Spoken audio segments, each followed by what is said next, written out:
खडसे यांच्याकडून पती प्रांजल खेवलकर यांचा सोबतचा एक फोटो पोस्ट करण्यात आलाय।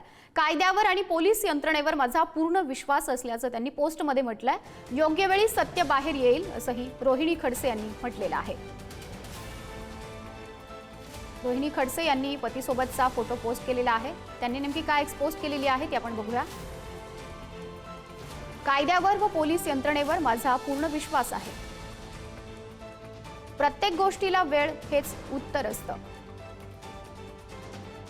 योग्य वेळी सत्य बाहेर येईल, जय महाराष्ट्र अशी एक्सपोज रोहिणी खडसेंनी केलेली आहे।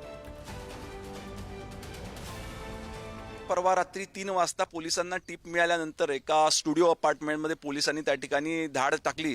तर धाड टाकली असता 5 पुरुष आणि 2 महिला त्या ठिकाणी काही अंमली पदार्थ आणि काही इतर गोष्टींसह त्या ठिकाणी सापडलेले आहे। पोलिसांनी सर्व लोकांना त्या ठिकाणी अटक केलेली आहे आणि आता 7ही लोक हे त्या ठिकाणी पोलीस कोठडीमध्ये आहेत। राजकीय कारण असल्याचा आरोप प्रत्यारोप होत आहे। राजकीय आरोप करण्याचा काही त्या ठिकाणी उद्देश किंवा हेतू नसावा, कारण पोलिसांना कुठली माहिती नव्हती की आतमध्ये कोण त्या ठिकाणी बसला आहे।